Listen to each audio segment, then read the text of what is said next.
The dark truth. Ancient wars were cheaper than peace. To understand why war was cheaper, we must first understand how expensive peace actually was in the ancient world. Imagine you're the ruler of a growing empire. Your people need food. They need infrastructure. They need protection. And all of this costs money, constantly, year after year. The year is 168 BCE. The Battle of Pydna has just ended.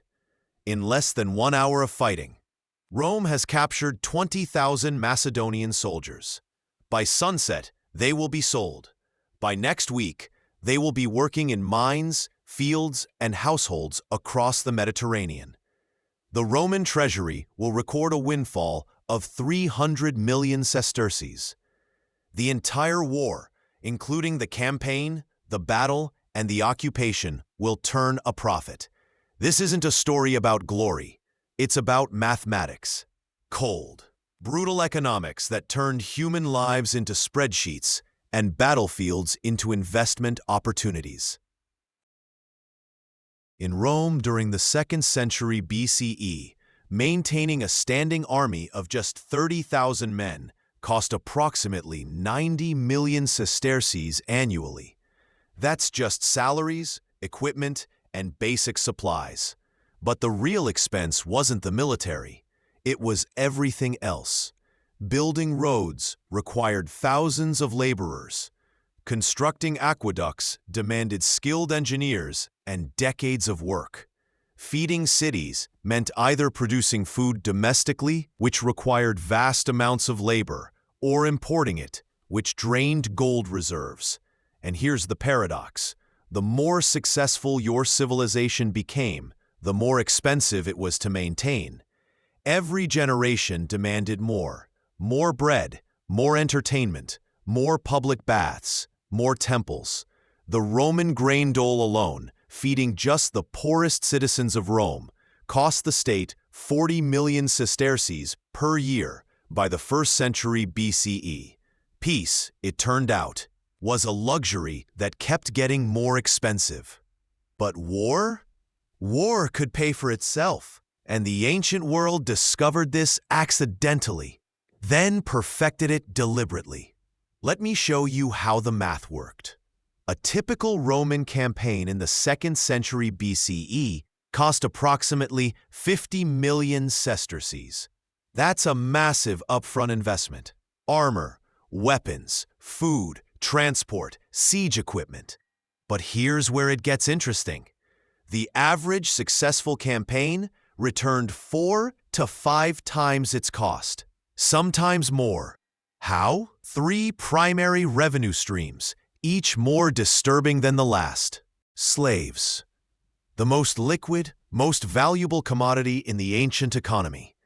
When Julius Caesar conquered Gaul between 58 and 50 BCE, he enslaved an estimated 1 million people. 1 million. At an average price of 500 denarii per slave, that's 500 million denarii, roughly 12.5 billion sesterces in value. The entire Gallic campaign cost maybe 200 million sesterces. The profit margin? Over 6,000%. But it wasn't just about selling slaves. It was about what they could produce. A slave working in Spanish silver mines could extract 10 times their purchase price in precious metals over their lifetime. A skilled Greek slave could teach, translate, and manage estates, providing decades of value. War didn't just capture people. It captured their entire future economic output. When Rome sacked Carthage in 146 BCE, they melted down so much gold and silver that the price of precious metals across the Mediterranean dropped by 40%. When Pompey conquered the East, he returned with 20,000 talents of gold, approximately 500 tons. The entire Roman budget for a year was 30 million denarii. Pompey brought back 150 million. One campaign, one general, 5 years of Rome's budget. But the real long-term profit wasn't in what you could carry back. It was in what you could take forever. Conquered land meant new farms, new mines, new tax bases. Egypt's grain fed Rome for centuries. Spanish silver mines operated for 400 years. Persian trade routes enriched empires for generations. War wasn't just profitable in the moment. It was an investment that paid dividends for centuries. Let's do the math directly. Let's compare peace versus war. Maintaining a defensive military, 1.8 billion sesterces. Infrastructure maintenance and development, 800 million sesterces. Public welfare programs, 800 million sesterces. Administrative costs, 600 million sesterces. Total cost, 4 billion sesterces. Revenue from existing territories, 3.5 billion sesterces. Net result, 500 million sesterce deficit. Maintaining an offensive military, 2 billion sesterces. Two major campaigns, 100 million sesterces each. Infrastructure maintenance, 800 million sesterces. Administration, 600 million sesterces. Total cost, 3.5 billion sesterces. Revenue from conquests, 100,000 slaves over 20 years, 2 billion sesterces. Material plunder, 1 billion sesterces. New territories, annual taxes, 2.5 billion sesterces over 20 years. Mining operations, 500 million sesterces. Total revenue, 6 billion sesterces. Net result, 2.5 billion sesterce surplus. War wasn't just cheaper than peace. It was profitable. Massively profitable. And every general, every emperor, every senator knew these numbers. They might not have had spreadsheets, but they had accountants. They had records. They knew exactly what each campaign cost and what it returned. This wasn't barbarism. It was business. But behind every denarius, every sesterce, every talent of gold, there was a human being whose life had been reduced to a line item in an imperial ledger. The economic efficiency of ancient war depended entirely on treating humans as resources to be extracted, like iron from a mine or wheat from a field. The average life expectancy of a slave in Roman silver mines was 3 years. 3 years of extracting wealth from the earth before their bodies gave out. The average slave family was separated within days of capture.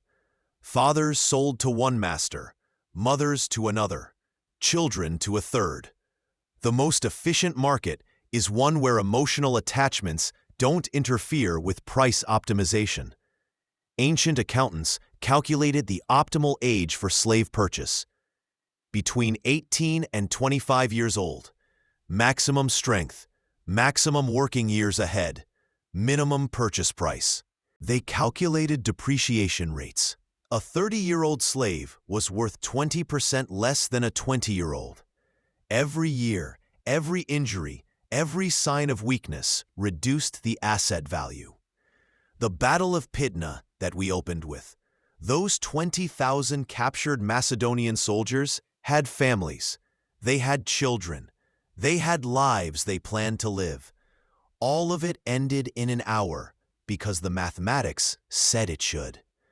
So if war was so profitable, why did this system eventually collapse? The answer reveals something crucial. It wasn't morality that ended it. It was economics. The empire ran out of profitable wars to fight. By the 2nd century CE, Rome had conquered everything worth conquering within logistical reach. Britain was too cold and poor. Germania was too wild and decentralized. Persia was too strong. The cost of pushing borders further exceeded the potential returns. And something else happened. As empires grew, the cost of administration exploded. Managing a small conquered city-state was simple. Managing a continent-spanning empire with dozens of languages, hundreds of cultures, and thousands of local governors required massive bureaucracy. The overhead ate into the profits.